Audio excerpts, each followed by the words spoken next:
Moving on to part 2 of my reflection, I was asked to look at my field experience and reflect on 3 to 5 additional questions that I'd like to be addressed. The first question that I had was, for myself, was what was the most valuable part of your middle school field experience? I would say my most valuable part of my field experience was the experience of working with other educators to grow. I just think that is such an important skill as an educator, the ability to reflect on one's own teaching and how to get better. And while it happens a lot in school today, I just had such a great experience with my collaborating teacher beforehand and during this course that I really felt that we were on the same team and she wanted to do whatever she could to help me become a better educator. She helped me a lot with my clinical learning plan, my collaboration checklist, obviously, and she was a big part of my reflection journals. So I would say that the most valuable part of my middle school field experience was just her being able to observe me.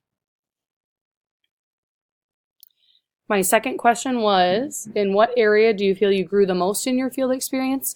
I would say it was in my classroom management techniques. That was something that I wanted to work on. I work in a 4th grade classroom, and I feel like each year there are behaviors that I have never experienced before. And it seems like in the past, they are things that I've experienced with students that have really had maybe more mature mindsets or immature in a way.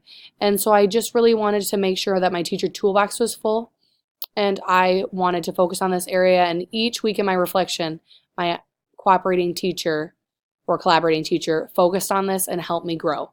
And there are definitely some strategies that she brought up that I now use in my own classroom and that have affected my own students in a really positive way. Not even changing things that I've done before in a ton, but just tweaking things to fit the needs of my students. Looking at my third question of choice, reflecting on my field experience, is there anything you wish you could go back and change? I would say the only thing I wish I could go back and change is spending even more time in other teachers' classrooms, observing them, or just looking at the ways that they set up their classroom. During this course, we had the walkthrough field placement assignment, and I thought that was so valuable. Some of the teachers weren't even in their classrooms, but just the ability to be able to see, oh, this is the way that another teacher does this, or, oh, that's such a good idea, is so valuable because we can learn so much from our colleagues. And also the observation piece, I think that you can learn so much from someone else watching you, but it also goes the other way. I learned so much during my couple of hours watching other teachers, and I just wish that we could spend even more time focusing on learning from each other. I think it's something that we do occasionally as educators, but it is something that we could do even more, and it would be so valuable. Looking at the standards or the middle school belief statements, standard 1 was believes that every young adolescent has the capability to learn, grow, and develop into a knowledgeable, reflective, caring, ethical, and contributing citizen. This is just so important because without that belief, it can be so hard as an educator to help your students grow. They need to know you believe in them and that you know that they can learn, grow, and develop while you are in their classroom. This is our end goal as an educator. We want our students to be able to contribute to society in that they share their knowledge. They're reflective of what they're doing. They are caring to other people, and they are acting in an ethical way. Looking at standard 2, believes that every young adolescent must have access to the very best programs and practices a school can offer. There are so many students that walk through our door that need that extra help. They need the very best, and they deserve the very best, which means that we need to practice that. We need to be the best that we can be for our students, because without that, they might not reach that potential that they can reach. Standard 3 believes that every young adolescent must be engaged in learning that is relevant, challenging, integrative, and exploratory. This is really important because as educators, it can be so easy to do the same things over and over again, but we need our content to be relevant. We need it to challenge our students in possibly a different way than the students that we've had before. It needs to be integrated, and it needs to allow them to explore on their own and to lead their learning, because obviously, as research shows, them leading their own learning just extends their learning even more. Standard 4 believes that every young adolescent faces significant life choices and needs support in making wise and healthy decisions. Our students, I work in a school that has many students that will need this help. They are going to face significant life challenges or choices in the long term, and they're going to need support in how to make those choices. They might not receive all the same level of care at home or have that support, and just having someone that can help lend a listening ear and just be there for them in some way is so critical. Without this, they might not learn that organizational piece in, oh, this comes up in my life, I need to do this, or I can support myself in this way, or I can go to this person. They need to know that they have someone they can go to for support. Standard 5 believes that every young adolescent thrives academically, socially, and emotionally in a democratic learning environment where trust and respect are paramount and where family and community are actively involved. This is such a large standard that needs to be broken down because there are so many important pieces.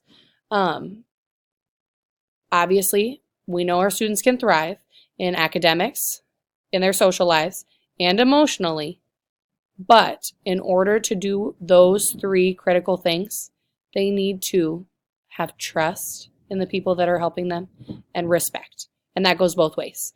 That democratic learning environment is definitely important, where that choice is there both for the teacher. They know that the teacher is going to be choosing to help them, as well as the student choice, and that they can learn about what they want to learn about at times and things like that. But then that last piece is one of my favorites, where family and community are actively involved. While teachers can help students, when the family of the student and the community get involved, there is no end to the potential that they can achieve. Standard 6 believes that every young adolescent deserves educators who are prepared to work with this age group, who are themselves lifelong learners and committed to their own ongoing professional development and growth. Again, a large standard, focusing on educators this time. Any educator needs to be prepared to work with the age group that they're working with. It's just such a variety depending on the age that you're working with, that you really need to have studied the group that you're going to be teaching in order to motivate them to reach their full potential. That means you need to be a lifelong learner. There is never going to be an end to learning about how best to help our students. And that means professional development and focusing on growth. And I love that word, committed. You really have to commit to it, because it's not always going to be easy and it's not always going to be fun, but there is so much we can learn along the way. After listening to my video reflection on my experiences during my field experience, as well as my opinions on middle school belief statements, I hope you can see how much of a passion I have working with this age level. Middle school can be a challenging time, but I had such a fun time experiencing all that it had to offer. Also with this focus on the standards and my field experience, I did have a great time collecting some resources that will further my learning. I focused on my relationships with students and families with their socio-emotional health, as well as the differentiation in the classroom and classroom management. As I mentioned before, I've kind of highlighted those throughout my presentation. But I did gather 15 resources that can be tied into all of these collection themes, as well as all of my experiences during this course.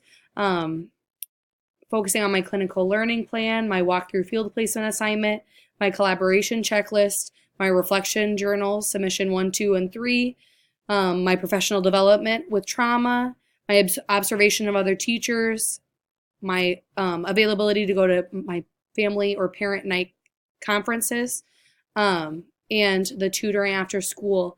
I definitely rounded out my experience to give myself a better chance of a full mindset of what a middle school setting might be like. Some of my APA citations focus on these skills in different ways, like looking at how assessments can be authentic in middle school classrooms, because I haven't had those experiences before.